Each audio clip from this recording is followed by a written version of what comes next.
Eu vou compartilhar com vocês hoje uma palavra com base no Evangelho segundo Lucas, capítulo de número 15. A partir do verso de número 11, vamos ler. Evangelho segundo Lucas, capítulo 15, a partir do verso de número 11. Durante toda essa semana, esse texto encheu o meu coração, perseguiu a minha mente. E eu cheguei a questionar: Deus, por que esse texto está enchendo o meu coração e perseguindo a minha mente desta forma? Eu penso que o Senhor tem algo muito especial para tratar com algumas pessoas. E eu fui escrevendo, fazendo algumas anotações, e quero compartilhar isto com vocês hoje de uma forma simples, sem nenhuma pretensão de trazer grandes revelações, mas eu não tenho dúvida, o que vai ser compartilhado aqui é profético para a sua vida. Isso pode resultar em restauração, em cura, em transformação. Vamos ler. Continuou: certo homem tinha 2 filhos. O mais moço deles disse ao pai: dá a minha parte que me cabe dos bens. E ele lhes repartiu os haveres. Passado não muitos dias, o filho mais moço, ajuntando tudo o que era seu, partiu para uma terra distante e lá dissipou todos os seus bens, vivendo dissolutamente. Depois de ter consumido tudo, sobreveio àquele país uma grande fome e ele começou a passar necessidade. Então ele foi e se agregou a um dos cidadãos daquela terra, e este o mandou para os seus campos a guardar porcos. Ali desejava ele fartar-se das alfarrobas que os porcos comiam, mas ninguém lhe dava nada.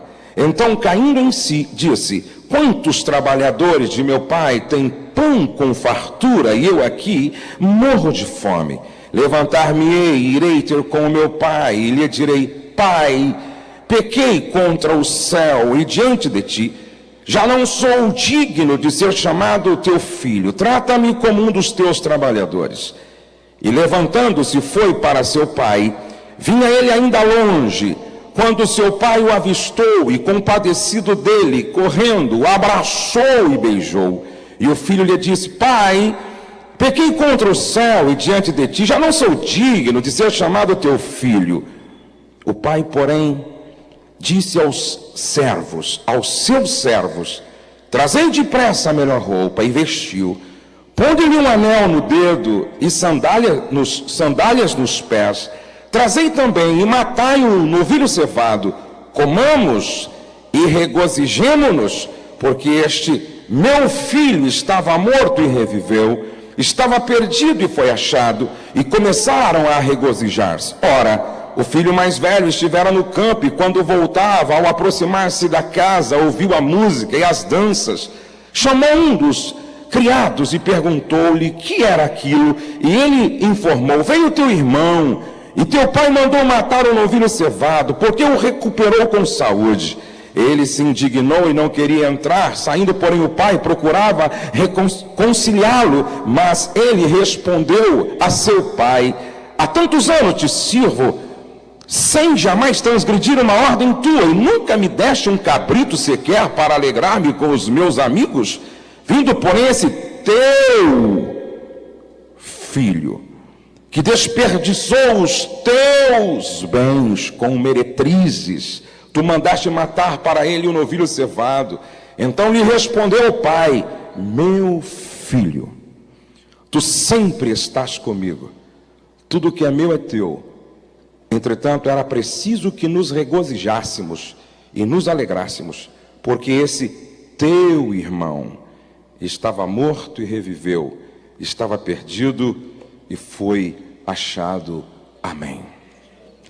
Talvez você possa estar fazendo a mesma pergunta que alguém fez para mim há uns 15 a 20 anos atrás. Pastor Josué, por que o senhor fala muito sobre família? Eu disse, porque eu não conheço um clínico geral famoso. Eu conheço especialistas famosos. Não só por isso, mas porque a família é o ponto de partida de todos os relacionamentos. Tudo começa a partir da família. Porque a família é a oficina modeladora do caráter. O que se aprende na vivência do lar permanece para toda a vida, e não existe uma outra oficina na modelagem de caráter que se possa comparar à família. Porque a família é um espaço para o crescimento pessoal e coletivo. Nenhum outro espaço é mais propício para crescermos nas múltiplas áreas da vida do que a família. Porque é na família que está a força e o potencial da igreja. É na família que está a força e o potencial da igreja. O crescimento espiritual da igreja depende da edificação da família. Porque a família é a pedra angular da sociedade. Nenhuma civilização sobreviveu à sua dissolução. Nenhuma outra instituição pode realizar seu propósito essencial. Nenhuma outra instituição exerce o seu impacto para o bem ou para o mal como a família. E por que eu escolhi esse texto tão conhecido de todos vocês? A intenção é repensar a família, ou por que não dizer aprender sobre família, a partir da perspectiva de um pai que teve uma experiência extremamente traumática, e de um filho que da mesma forma foi o elemento principal dessa experiência traumática. Jesus constrói uma parábola. Ele começa a construção da parábola falando de uma família que experimenta uma grande crise. Uma grande crise. E vocês hão de convir comigo que existem pelo menos dois momentos muito perigosos na vida de qualquer um de nós. Primeiro, é aquele momento semelhante ao de José, do capítulo 39 de Gênesis, aonde diz o texto que aonde José colocava a sua mão, dava certo. Onde José colocava a sua mão, prosperava. Aonde José colocava a sua mão, Deus abençoava. Alguém afirmou, e é verdade, o sucesso é um terreno minado. Isto porque enquanto você está na parte de baixo da pirâmide do sucesso, o seu espaço para movimentação é muito amplo. Ninguém te conhece, ninguém te percebe, ninguém te observa, ninguém te vê. Mas na proporção que você vai crescendo na pirâmide do sucesso, você vai se expondo, e o espaço para a sua movimentação vai diminuindo. E quanto mais você sobe, mais você é percebido, observado, analisado, ponderado, estudado, vasculhado, e cada passo seu se torna, tem que ser dado de forma criteriosa, porque o perigo é muito grande. Você tem um curto espaço no topo da pirâmide para se movimentar. E é vivendo esse tempo de sucesso que corremos o grande risco de baixar a guarda, de nos descuidarmos, de pensar que somos o que na verdade não somos, e de pensar que temos o que na verdade não temos. Um outro tempo muito perigoso é o de Jó e o do pai do filho pródigo, porque é um tempo de perda. E não se perde qualquer coisa, não se perde algo, se perde alguém.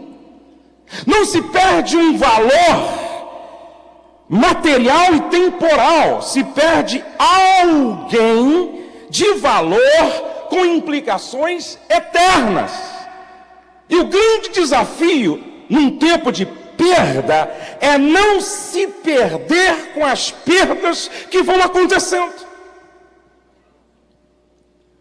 Por que eu digo que esse tempo das grandes perdas é um tempo perigoso, porque se você não tiver sua vida, seu projeto de vida edificado sobre a rocha, você corre um sério risco de questionar o próprio caráter de Deus, como fez a mulher de Jó. A mulher de Jó estava quase que se perdendo com as perdas. Esse tempo é muito perigoso. Agora, tudo depende de como você faz a leitura desse tempo. Para o chinês, crise pode significar duas coisas: perigo ou oportunidade de crescer. O chinês olha para a crise e diz: depende da minha maneira de ver, de enxergar, depende da leitura que eu faço da crise. Ela pode ser um grande perigo, como pode ser uma grande oportunidade para crescer. E o pai da parábola do filho pródigo faz uma leitura da crise positiva e não negativa. Isto porque, apesar de estar perdendo, ele não se deixa perder com a perda. E aqui está o grande segredo para vencer em tempo de crise: não se deixar perder com as perdas que podem acontecer. Sabe por que eu afirmo que ele fez uma leitura positiva do que estava acontecendo? Porque ele não desiste dos seus projetos. Ele não diz: não valeu a pena gerar 2 filhos, não vale a pena investir em família. Muito pelo contrário. E a pergunta é esta, gente: o que nós podemos aprender com este pai, com este filho e com esta família? O que nós podemos aprender com tudo o que aconteceu na casa do filho pródigo? Número 1, você precisa entender que nem tudo na família sai como nós planejamos. Eu vou repetir isso. Nem tudo na família sai como nós planejamos. Eu tenho 3 filhos. A Letícia com 20 anos, o Douglas com 17 anos e o Pedrinho, que é filho do coração, que veio para casa com 24 horas de nascido, de 9 anos. Todos os dias não, pelo menos uma vez por semana, eu contei para os meus filhos histórias da Bíblia e outras histórias que ensinam lições de vida.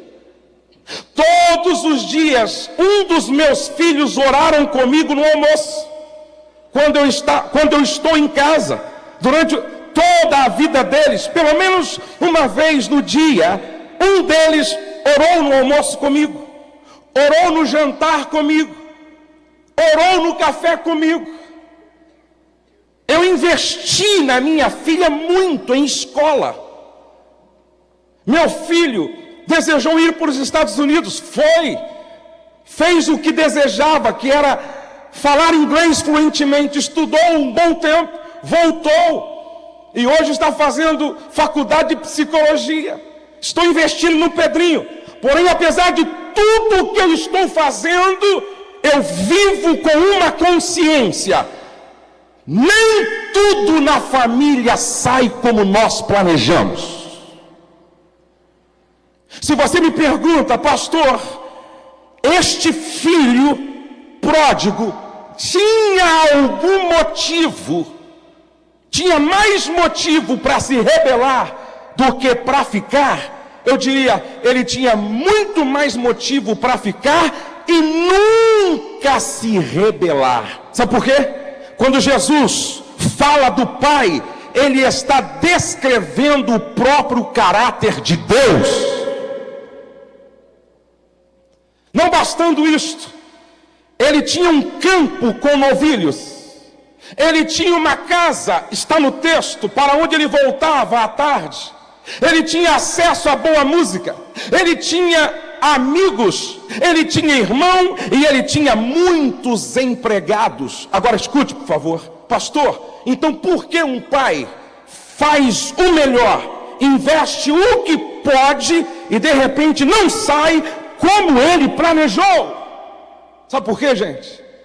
Por melhor que eu faça, isto não anula o direito deles escolherem. Por melhor que nós façamos, isso não tira-lhes o livre-arbítrio. A decisão é do Douglas, meu filho. A decisão é da Letícia, minha filha. A decisão é do Pedro. Agora, preste atenção. Qual é a outra lição que eu aprendo nesse texto? Faça sempre o melhor, para amanhã não sofrer com a dor da culpa, do remorso e do arrependimento. Esse pai poderia ficar sem dormir com a dor, por causa da dor da saudade.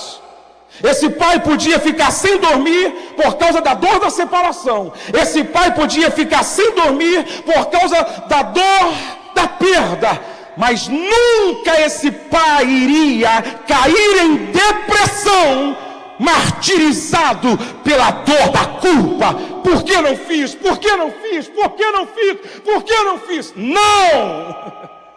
Hoje eu entendo porque Jesus lavou os pés de Judas. Ele vinha lavando os pés de Pedro, os pés de João, os pés de Tomé. Ele poderia pular os pés de Judas, mas ele não queria, lá na frente, sentir a dor da culpa, a dor do remorso e a dor do arrependimento. Mesmo quando Judas chega para lhe dar o beijo da traição, ele olha para Judas e diz: amigo, a que vieste? Sabe o que Jesus estava dizendo para Judas?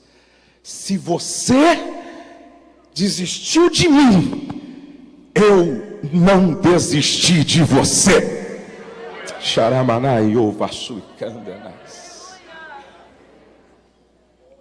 Faça o seu melhor. Faça o melhor para sua sogra. Faça o melhor para o seu sogro. Faça o melhor para a tua mulher. Faça o melhor para o teu marido. Faça o melhor para os teus filhos.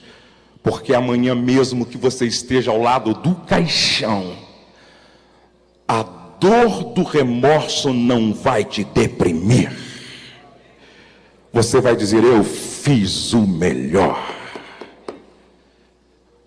O filho pródigo desistiu do pai, mas aquele pai nunca desistiu do filho pródigo.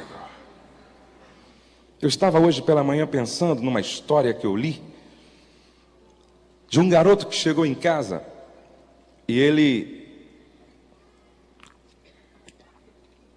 chamou o irmãozinho para brincar logo pela manhã, e eles estavam brincando de bolinha de gude, e de repente ele olha para o irmão Ricardo e diz assim: Ricardo,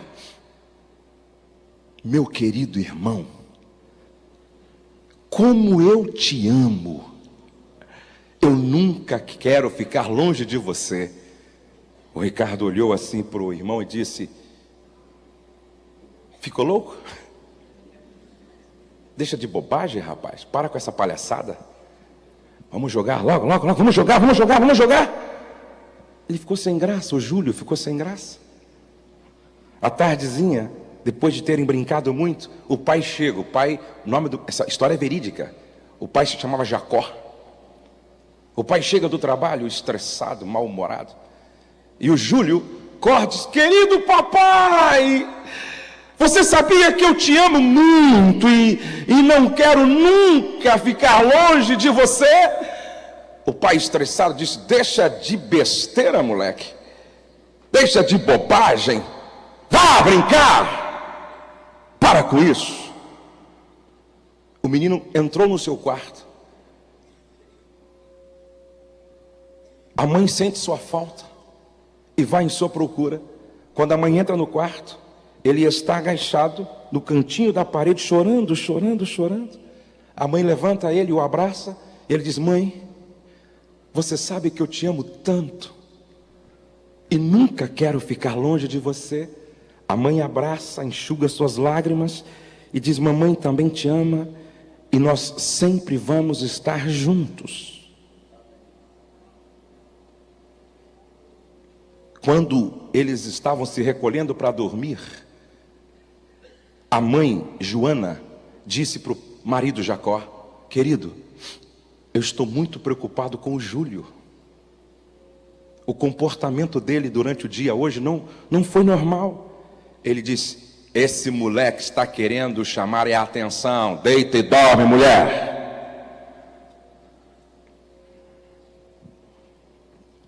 Todos dormiram. 2 horas da manhã o Júlio acorda. Vai até o quarto do irmão Ricardo, acende a luz e fica olhando assim para a expressão facial do irmão dormindo. O irmão leva um susto e acorda.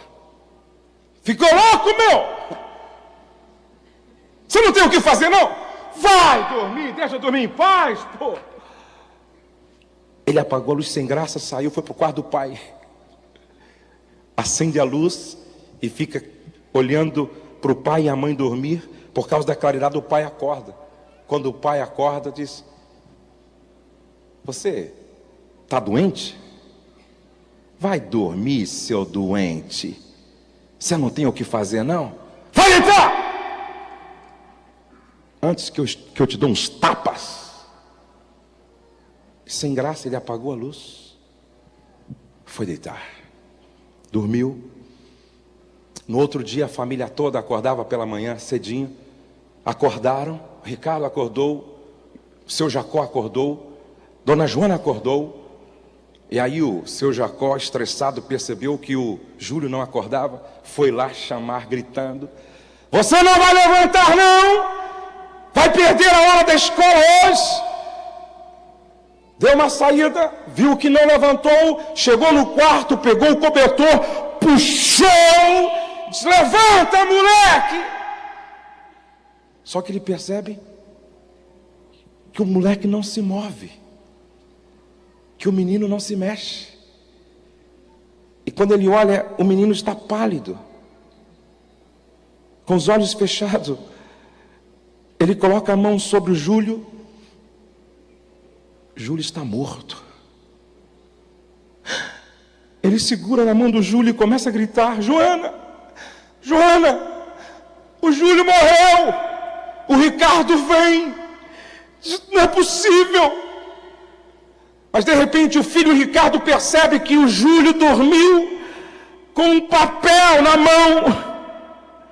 E a família pega o papel. E eu trouxe o que o Júlio escreveu. O Júlio escreveu assim: outra noite, Deus veio falar comigo através de um sonho. Apesar de eu amar minha família e de ela me amar também, teríamos de nos separar. Eu não queria isto, mas Deus me explicou que seria necessário. Não sei o que vai acontecer, mas estou com muito medo. Gostaria que ficasse claro apenas uma coisa: Ricardo, não se envergonhe de amar seu irmão. Mamãe, a senhora é a melhor mãe do mundo. Papai, o senhor de tanto trabalhar esqueceu-se de viver. Eu amo todos vocês. A palavra do Senhor para o teu coração hoje é esta: faça o melhor que você puder, para amanhã não ser deprimido com a dor do remorso. O pai do filho pródigo não chorou por causa da dor, do arrependimento, do remorso, porque ele fez o melhor que podia. Qual a outra lição que nós aprendemos nesse texto? Olhem para cá todos, por favor. Em tempo de crise, não deixe Satanás fechar na sua casa a porta da reconciliação. O filho estava saindo e o pai não disse: se voltar, acharás a porta fechada. Ó, está saindo, saia para sempre. Não! Fico preocupado quando uma mulher vem me pedir o conselho e diz para mim: com ele nunca mais. Fico preocupado quando um genro diz em relação à nora, diz em relação à sogra ou um sogro: nunca mais.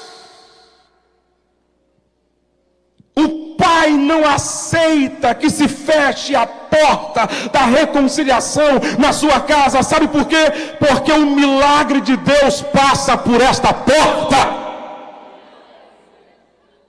O que Deus tem para fazer passa por esta porta.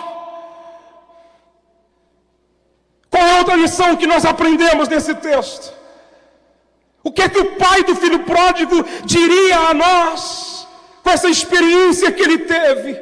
Nunca deixe morrer a esperança dentro da sua casa e do seu coração. Sem esperança, deixamos de sonhar. E a nossa casa precisa ser um lugar de sonhadores, que sonham com base na grandeza do Deus que serve. O que me impressiona é que o texto diz assim: vinha ele ainda longe, quando o seu pai o avistou. A impressão que se dá é que esse pai não saía da janela, não saía da varanda. E a impressão que se dá, porque é tão rápido, que o pai diz assim: traga o melhor vestido. A impressão que se dá é que ele comprou o vestido, e se alguém perguntasse por que esse vestido para uma festa importante, porque não era qualquer vestido, era uma vestimenta real. Por que esse anel de ouro está comprando? Por quê? Por que está reservando essa sandália nova? Por que está cevando este bezerro? Porque ele vai voltar, ele vai voltar, ele vai voltar. Eu sonho.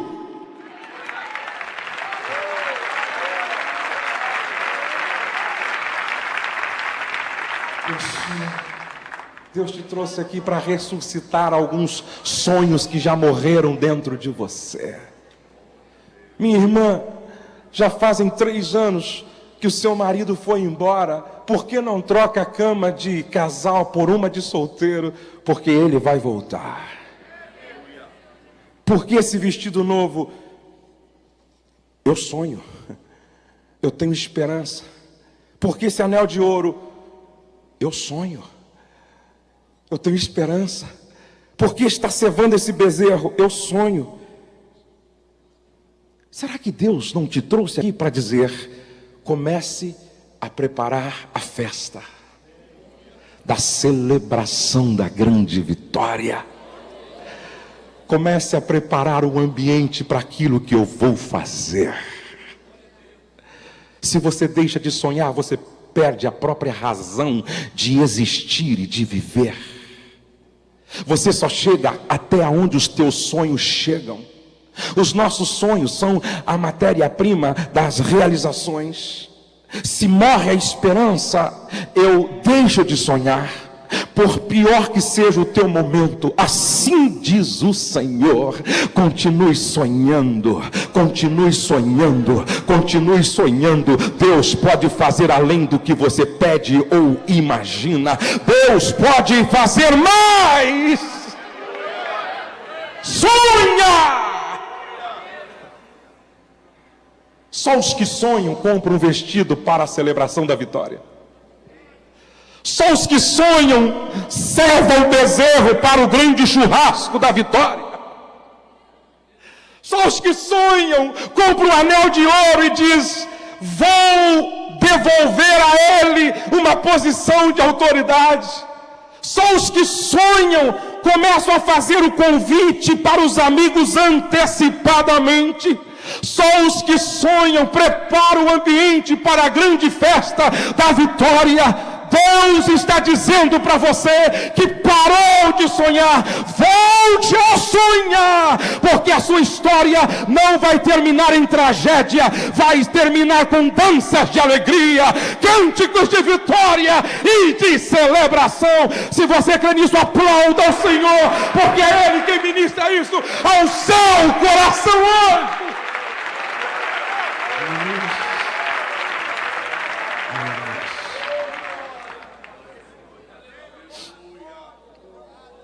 Se nós pudéssemos ainda ouvir do pai do filho pródigo, o que é que fez toda a diferença quando você viveu o tempo da sua crise, ele diria o seguinte: quer superar em tempo de crise? Dentro do seu lar e do seu casamento, construa um ambiente marcado pela graça. Vamos dizer juntos? Construa um ambiente marcado pela graça.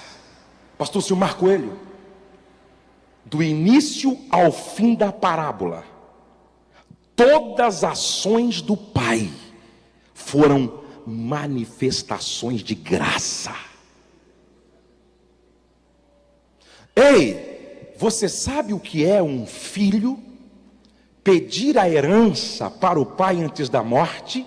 Dentro daquela cultura no Oriente Médio, quando um filho pedia para o pai a herança antes da morte, era a mesma coisa que o filho dissesse: você já não faz mais sentido para mim, o meu desejo é que você morra. Agora olhe para cá. Aí o pai pega toda a fortuna, separa 1/3, e esse pai vai dar 1/3 da fortuna para um filho que deseja a sua morte. Diga graça. Mais forte, graça. Graça é tratar o outro de uma forma que ele não merece. Graça é tratar o outro melhor do que nós esperamos que sejamos tratados. Graça é favor que não se merece. Ele dá 1/3 de tudo que tem para um filho que acabou de dizer: eu desejo que você, pai, morra. Aí esse filho vai para uma terra distante, abandona o lar, gasta com meretrizes, amigos, bebidas, desce ao último degrau da escada, se torna um imundo na perspectiva judaica. E agora esse filho cai em si, resolve voltar. E quando, gente, isso é tremendo, ele volta sem nada da herança. Barbudo, cabeludo, sujo, rasgado, mal cheiroso. E dentro daquela cultura, nenhum velho se movia do seu lugar para sair correndo ao encontro de um filho, principalmente nessa situação. Era proibido um velho correr.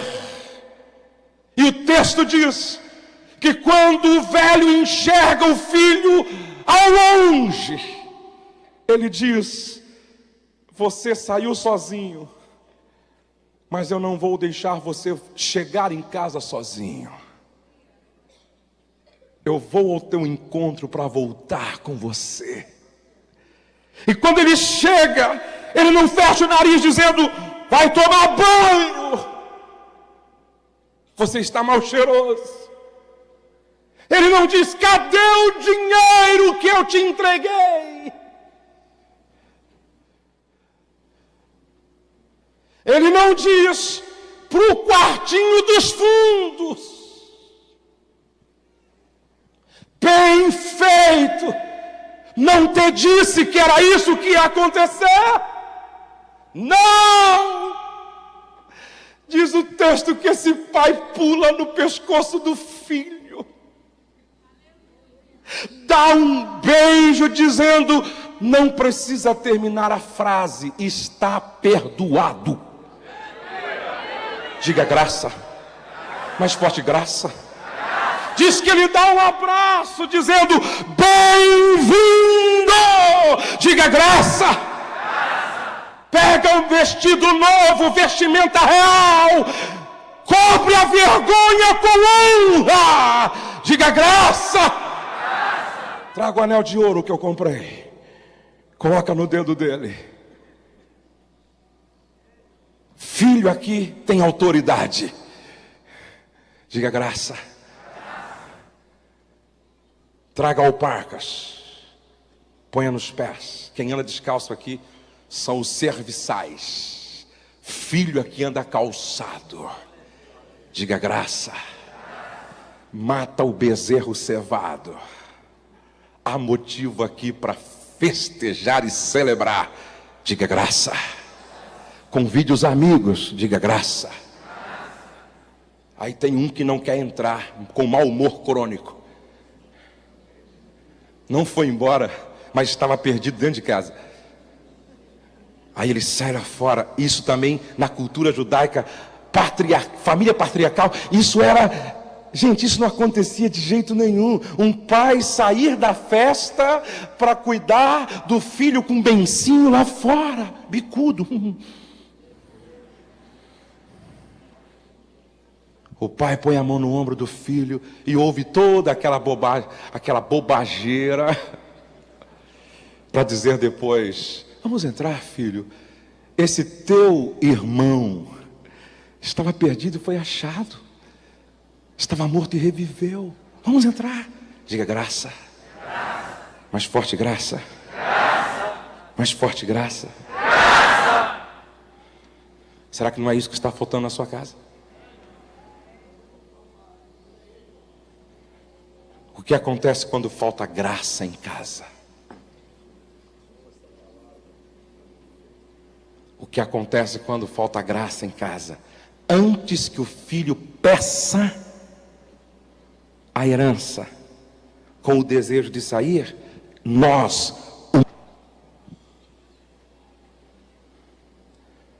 é o filho que vem para dizer, estou saindo. Às vezes, é o pai ou a mãe que o manda embora. O que acontece quando falta graça? Regras se tornam mais importantes do que relacionamentos, comprometendo o processo de construção do projeto. Diga comigo, relacionamentos vêm antes de regras. Ei, seu filho nunca vai te respeitar se você primeiro não construir relacionamentos de confiança com eles. Quando falta graça, os presentes, coisas, se tornam mais importantes do que presença, pessoas. Fico preocupado quando se dá mais valor a um carro do que a um filho. Pô, a gente é capaz de sair com o cachorro para que ele faça suas necessidades fisiológicas todos os dias, passeando conosco no jardim. Mas não saímos com a família. O cachorro se tornou prioridade na nossa lista de prioridades.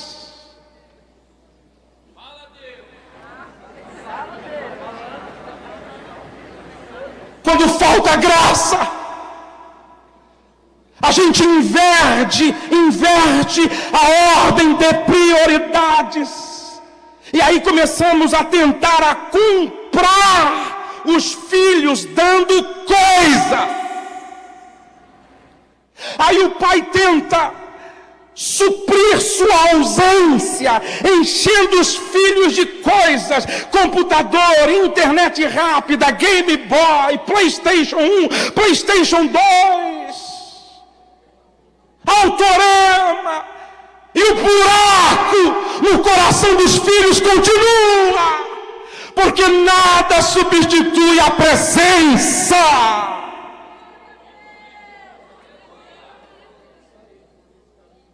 Sharai Jonovo Asui Becancho non daragachai andanas. Quando falta graça, a indiferença petrifica o coração da família, porque não somos mais capazes de agir de forma proativa e ouvir de forma empática. Não somos capazes de ouvir o outro se colocando no lugar dele para sentir o que ele está sentindo. É cada um para si e Deus para todos. Quando falta graça, a indiferença petrifica o coração da família, e aí não há reconstrução. Aí não há reconciliação, aí não há restituição, porque tudo é possível quando reina a graça. Onde reina a graça, todos dizem uns para os outros: eu me importo, eu me importo, eu me importo com as tuas lágrimas, eu me importo com a tua dor. Eu estou preocupado com você porque a sua expressão facial revela um coração em tempestade. Eu me importo. Olhe para cá. Quando falta a graça que tinha em abundância na casa do filho pródigo, construímos mais paredes que separam do que pontes que ligam um coração ao outro. Em algumas casas, as pessoas são treinadas a construir paredes, mas não são ensinadas a construir pontes. Quem ainda não aprendeu a construir pontes, corre o risco de terminar a vida num asilo, sozinho, sem merecer a visita do cachorro de estimação. Como você quer terminar a sua vida?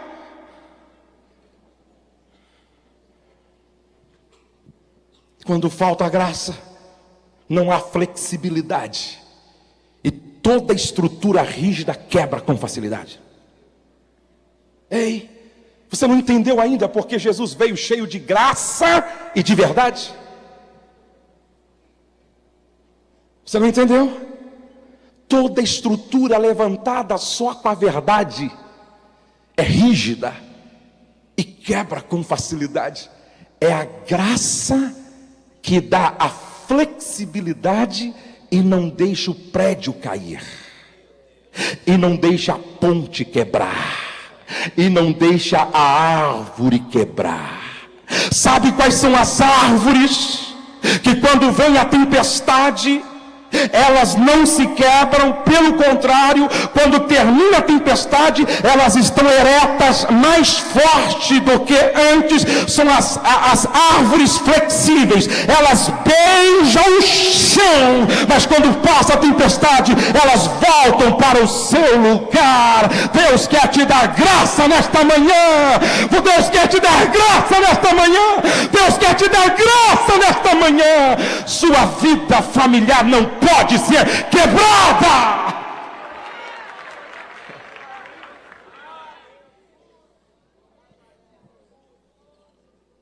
Me lembro de que minha mãe me contou um fato muito triste. Ela disse que estava em casa e alguém ligou dizendo assim: irmã Marina, minha mãe é mulher de muita oração, tem os joelhos desconjuntados de tanto orar, devo muito da unção no meu ministério, as orações da minha mãe. Um dia alguém liga e disse: irmã Marina, ore por esta família. E contou a história. Um pai comprou um carro 0 quilômetro, e o filhinho mais novo, na ausência dos pais, pegou uma pedra pontiaguda. Imagina um Honda Civic, um Corolla novo, uma Cherokee zero. O filho pensou que era um bom quadro para pintar.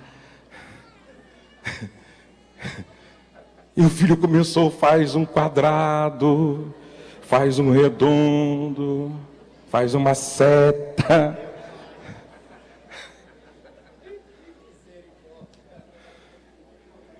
Quando os pais chegaram, o pai, materialista, idólatra, ficou possesso.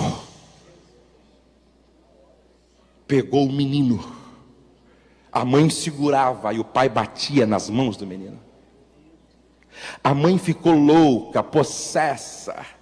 E um segurava, outro batia. Quando cansava um, outro segurava e batia. Ficaram assim, fora de si, endemoniados. Isso não é historinha, gente. Ligaram pedindo oração para minha mãe.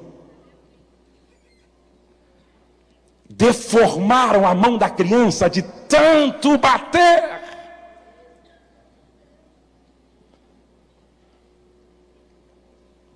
Mais tarde, não tinha o que fazer com a criança, a não ser levar para o hospital, porque a coisa está ficando séria. A mão da criança se deformou. De madrugada, os médicos só encontraram uma alternativa: amputar as mãos da criança. Não tinha outro jeito, a infecção estava se generalizando. No outro dia, os pais foram visitar a criança.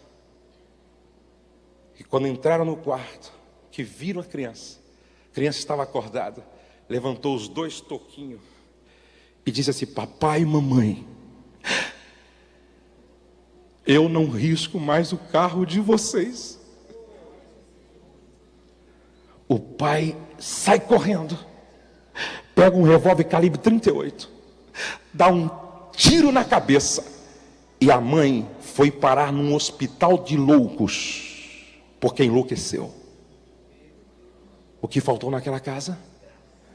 O que faltou naquela casa? Por que o pai do filho pródigo não o assassinou diante da afronta? Eu quero que você morra. Sabe por quê? Porque a graça desativa o mecanismo de violência que existe dentro e fora de nós. A graça desativa o mecanismo de violência que existe dentro e fora de nós. Aonde reina a graça, nós tratamos as pessoas da forma como elas não merecem.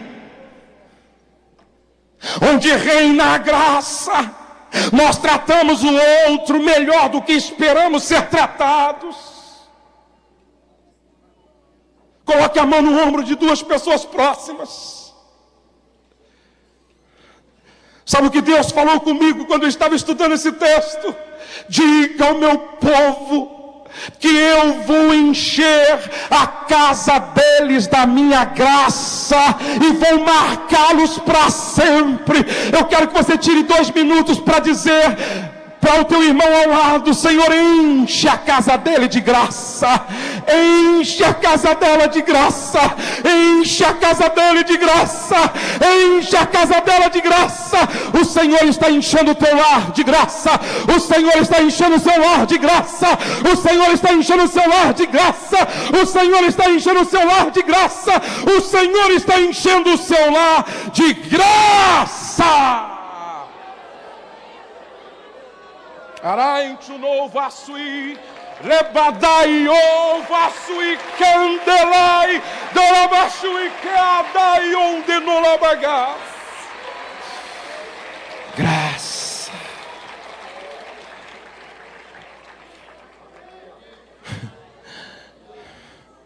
Eu sinto a graça de Deus aqui hoje à noite, esta manhã. Terminando, quantos querem ouvir o filho pródigo agora? Quantos querem, já ouvimos o pai, quantos querem ouvir o filho pródigo agora? Levante a mão, vamos ouvi-lo.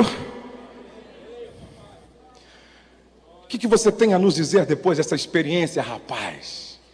Ele diria assim, ó: cuidado com as suas decisões em tempo de crise,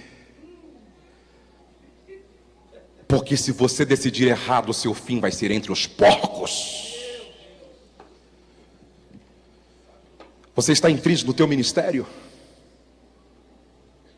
Durma um pouco mais sobre o teu problema.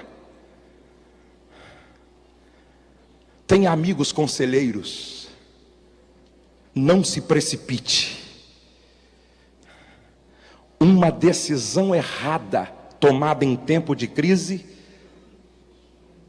leva-nos a perder até a dignidade e ter inveja de porco.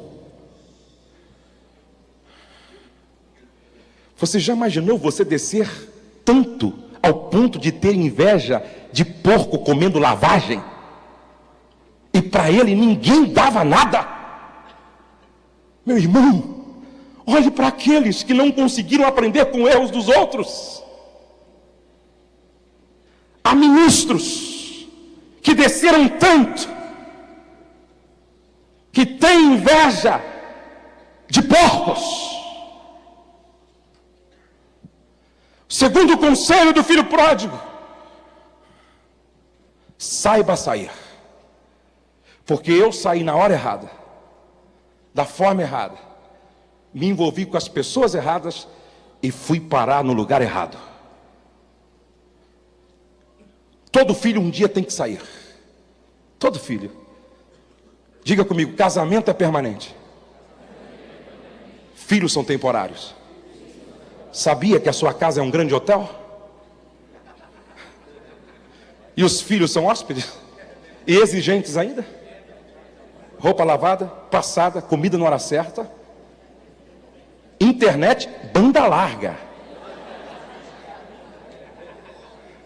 E agora, wireless, sem fio. E quando sai, além de não pagar a conta, quer festa.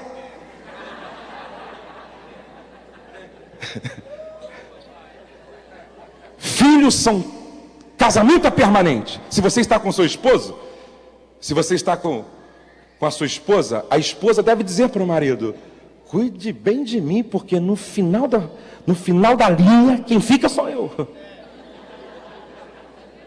Cuide aqui do negão, porque no final da linha, quem fica sou eu. Todos os filhos têm que sair um dia. Quantos não são casados aqui? Levante a mão. Quantos não são casados? Bem alto. Quanta gente. Então eu vou ensinar vocês a saírem de casa. Abra a sua Bíblia em Gênesis 24. Antes, 56. Ele, porém, lhes disse: não me detenhais, pois o Senhor me tem levado a bom termo na jornada.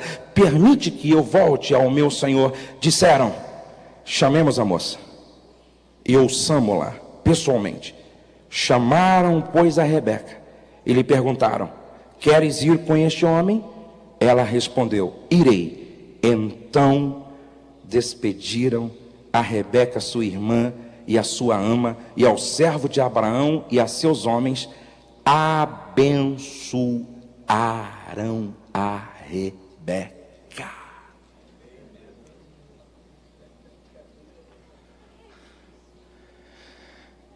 Não saia do ministério em que você está como filho pródigo saiu.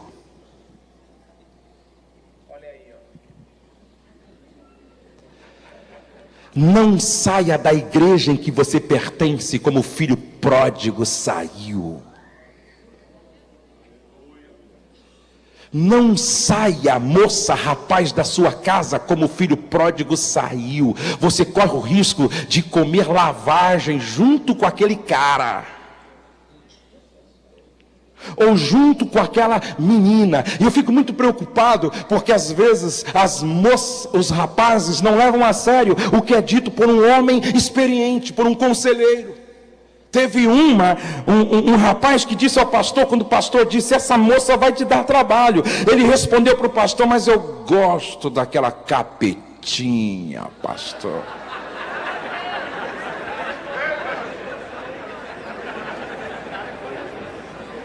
Casou-se. Uns 10 anos depois, o pastor está na casa dele e ouve na porta.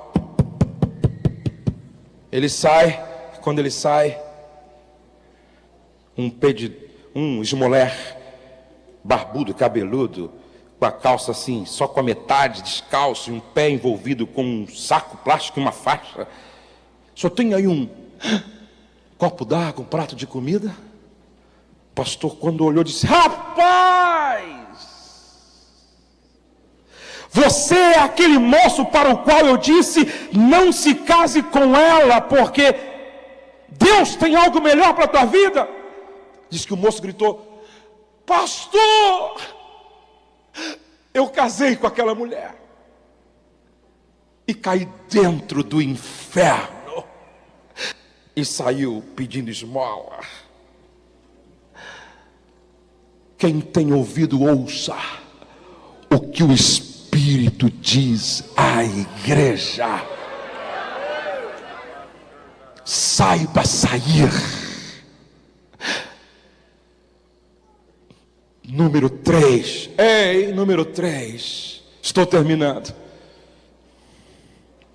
Não deixe para dar valor à sua família quando você estiver entre os porcos ou no inferno.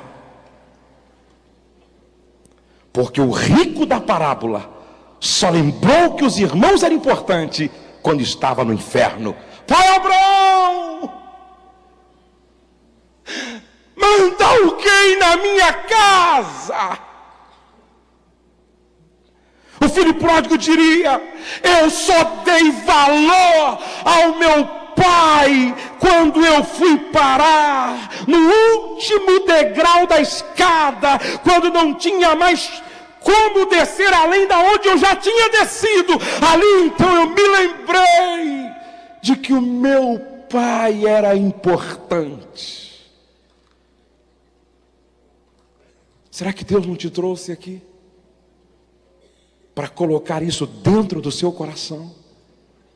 E o filho pródigo diria a última coisa: ainda que você tenha decidido errado e perdeu absolutamente tudo, nunca é tarde para dizer: levantar-me-ei e irei ter com o meu pai e dir-lhe-ei: o Senhor estava certo. Me dá, porém, uma chance. Eu quero a restauração. Este é o caminho da restituição. Deus pode devolver tudo que você perdeu, porque eu sinto a sua graça se manifestando entre nós nesta noite. Vamos ficar de pé na presença de Deus.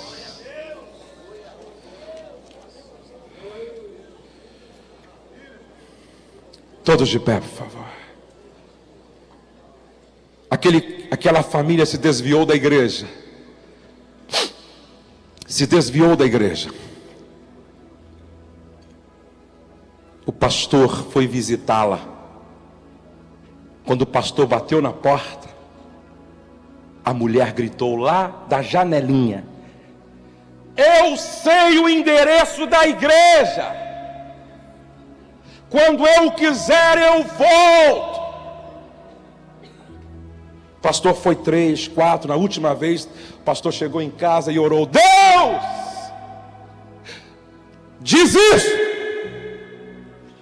Eu não volto mais naquela casa. Deus disse: eu não desisti ainda. Graça. Diga graça. Mais forte, graça. Aí Deus disse para ele assim: vai. E agora é a última vez, vai. E diga para ela: amanhã cedo, antes de fazer o café, dizer: misericórdia. Só isso. Ele foi. A irmã saiu na janelinha de novo da porta. Fala, pastor. Ele insistiu: irmã, é a última vez. Desce aqui. É a última mesmo? Irmã, desce aqui, é a última vez. Eu prometo que não volto mais. A irmã desceu. Ele disse: só uma palavra. Amanhã, antes de você fazer o café, diga: Misericórdia. Passe bem. Deus te abençoe e foi embora. Ela foi tomar banho, aquele negócio, misericórdia. Ela deitou com aquilo, misericórdia. Graça, misericórdia. No outro dia ela acorda, quando ela vai fazer o café, ela pega o fósforo para acender o fogo, diz: bom, se eu disser, custa nada, eu vou dizer esse negócio. Ela começou: misericórdia, misericórdia, misericórdia, misericórdia, misericórdia, misericórdia, misericórdia, misericórdia. O marido viu que não saiu o café, foi lá. Chegou lá: ó mulher, que negócio é de misericórdia? Misericórdia, misericórdia. Aí um olhar para o outro: misericórdia, misericórdia, misericórdia, misericórdia. Entrou uma filha, acordou. Que negócio é esse de misericórdia?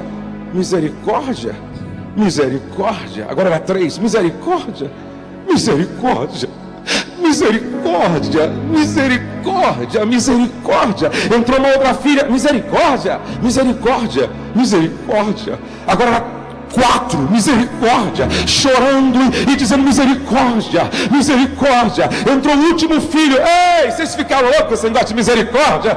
Misericórdia, misericórdia, misericórdia, misericórdia. Abraçaram e diziam: misericórdia, misericórdia. As lágrimas molhavam o chão da cozinha. Daqui a pouco o céu se abriu, a glória desceu e todos foram batizados com o Espírito Santo e com fogo e voltaram para a casa do Senhor.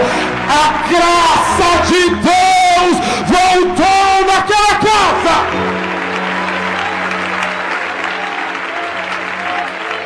Eu quero ministrar sobre a sua família hoje.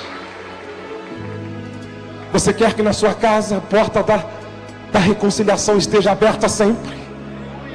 Você quer construir um ambiente marcado pela graça? Você quer que na sua casa você faça toda a diferença?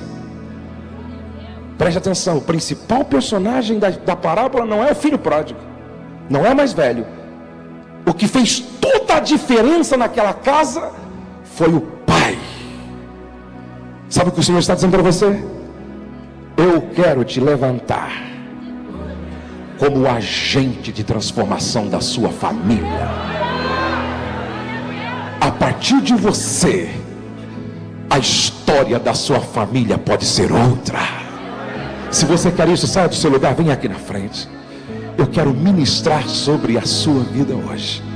Se você quer ser um instrumento de Deus para mudar a história da sua família, se você quer ser este agente de transformação da sua casa, se você quer ser o personagem que Deus vai usar para fazer toda a diferença, saia do seu lugar e já venha dizendo assim: graça, graça. Vamos cantar enquanto eles estão vindo. Graça.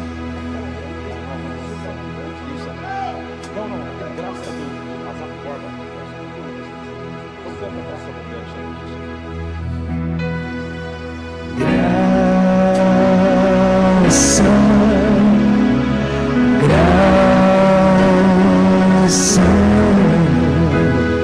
superabundante, graça, superabundante, graça, graça, graça, superabundante, graça, superabundante, graça. E a sua voz diga: graça, oh, graça,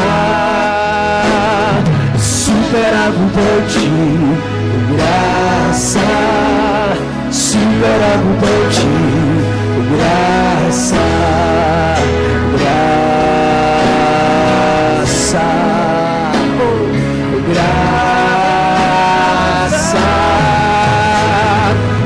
superabundante graça, superabundante graça. Coloque a mão no ombro de uma pessoa que seja próxima de você, assim. Enquanto eu estou ministrando sobre todos vocês, eu quero que você ministre sobre a vida do seu irmão. E depois eu quero que você mesmo diga: Senhor, faz de mim um agente de transformação dentro da minha casa. Faz de mim um canal da tua graça dentro da minha família. Trabalhe as áreas que precisam ser trabalhadas em mim. E que eu saia daqui, ó Deus, marcado para sempre para abençoar minha casa. Comece a orar. Senhor, nesta manhã que tu reservaste para o teu povo neste lugar, não foi por acaso que o Senhor colocou no meu coração esta palavra. Alguns chegaram aqui vivendo no limite do seu relacionamento. Alguns chegaram aqui vivendo um momento de dor, de crise e de perdas. E vieram porque acreditam na tua palavra. E vieram porque têm esperança de que um milagre pode acontecer. E eu profetizei através da tua palavra nesta manhã de que a história não vai terminar em tragédia, mas vai terminar em celebração, vai terminar em festa, vai terminar em júbilo. Começa a trabalhar neste momento, ó Pai. Quebra laços e cadeia, quebra os grilhões de Satanás.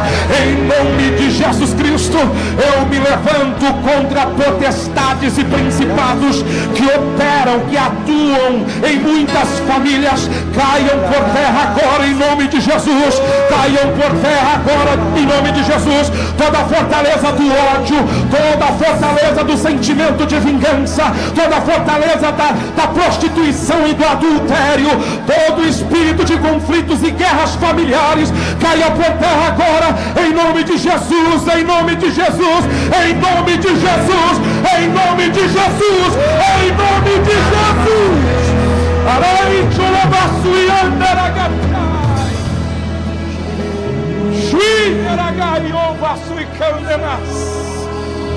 Pai, eu ministro a tua graça nesta manhã, e que esta graça seja manifestada no relacionamento entre pais e filhos, que esta graça seja manifestada no relacionamento entre marido e mulher, que esta graça seja manifestada no relacionamento da família de origem, que esta graça permeie a família, que esta graça encha o ambiente da nossa casa, que ao voltarmos para casa possamos sentir um ambiente celestial, e que nunca mais nossa família, nossa casa, nosso casamento, os nossos filhos sejam os mesmos. No nome de Jesus, amém. Levante a sua mão assim, por favor. Assim diz o Senhor: não vos lembreis das coisas passadas, nem considereis as antigas. Eis que faço coisa nova. Um novo cântico será entoado dentro da sua casa. Uma nova dimensão de vida será experimentada por você. Eis que farei uma coisa nova, que está saindo à luz. Porventura não o percebeis? Eis que porei um caminho no teu deserto, e rios no ermo, diz o Senhor dos Exércitos. Estou passando para o pastor Silas, mas pedindo a você que, por último, dê um abraço em pelo menos 10 pessoas, dizendo assim: nunca mais sua família será a mesma. Deus marcou sua vida nesta manhã.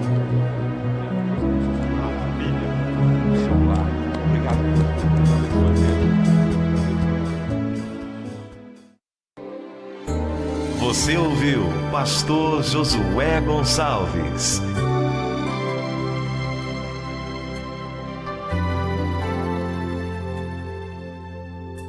Se esta mensagem abençoou a sua vida, peça-nos outras, ligando para 0 Operadora 11 4033 6636. Deus abençoe você e toda a sua família.